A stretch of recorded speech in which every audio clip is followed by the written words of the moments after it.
So far, we have two subjective notions of truth. The first is what a person believes to be true, regardless of whether it's really true in an objective sense. And the second is what works for a person, meaning what has led them to no longer have any doubts. Again, whether or not what works for them is really true. Let's now turn to two objective notions of truth, meaning what is really true.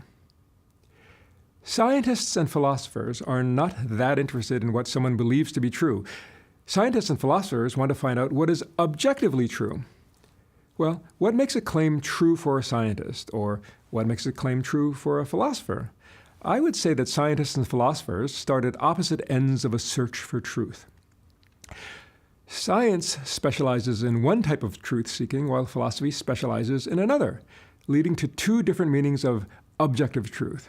These are our third and fourth theories of truth. Scientists start from the world as it is, and they try to figure out how some real process is or how it works.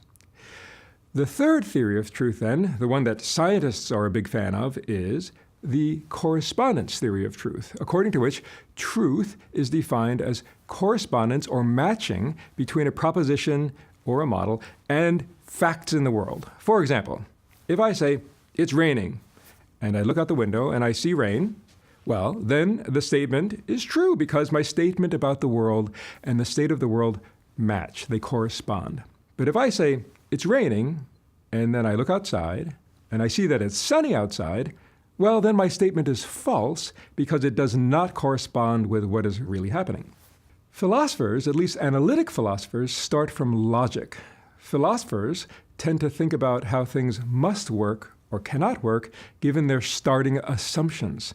So our fourth and final meaning of truth, which is the one that philosophers emphasize, is the so-called coherence theory of truth, according to which a proposition is true if it logically coheres with the other propositions of some propositional system, or follows from the assumptions or axioms or premises of that system.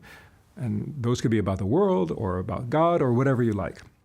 For example, if I assume that all humans are mortal, and I find that Socrates is a human, well, it logically follows that he is mortal. Science and philosophy are both in search of the truth, but from different approaches and employing different preferred tools and strategies. Science and philosophy care about both fundamental meanings of objective truth, but science emphasizes the correspondence notion of truth in that we obsess about the correspondence of our models with facts in the world, while philosophy emphasizes the logical coherence of a set of propositions about the world. The most devastating weapon of science is disconfirming real-world data or evidence, because this proves non-correspondence between a model and the facts. So, for example, if I say, "No animal can talk," and a farmer finds that one of his pigs can talk, well, that falsifies the claim that no animal can talk. End of story. In contrast, the main weapon of philosophy is a demonstration of logical inconsistency through argument because it proves non-coherence and therefore falsity. In one sense, philosophers don't need to look at the world or neural circuits or to collect data at all because any view that is logically impossible or incoherent, or any proposition about the world that does not logically follow from accepted premises, cannot be true about the world. But philosophy can only get partway to the truth.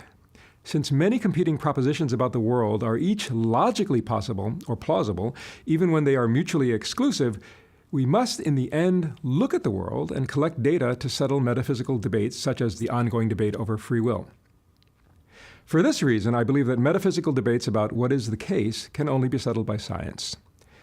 That said, science needs philosophy too, much more than most of my neuroscientist colleagues care to admit, because without subjecting ourselves to the withering logical criticisms of philosophers, we might make, and I think we really have made, arrogant and wrong-headed claims such as there is no free will, or mental events cannot be causal in the universe, on the basis of the thinnest of data. All right, let me summarize what we have discussed in this segment. We have considered four meanings of the word truth. The first two are subjective notions of truth, and the second two are objective notions of truth. They are, first, truth as your perspective on an event, or your belief about an event. So, for example, let's say your cat is dead, but you believe your cat's still alive. then for you, it is true that your cat is alive, even though objectively it's not true. Second, truth can be that which works for you or that which settles a matter of doubt for you. For example, you feel doubt about whether your cat is really alive or dead, so you begin to try to find out more information. You call your trusted friend who says, "Don't worry, your cat's still alive." You cease having doubts. This cessation of doubt is what pragmatists mean by something being true for someone. Our third meaning of truth is truth as correspondence between a claim and what is really the case. So here you say, my cat is alive, and if it really is alive, then that statement is true because it corresponds with the facts. And our fourth and final meaning of truth is truth as logical coherence with a set of unproven assumptions.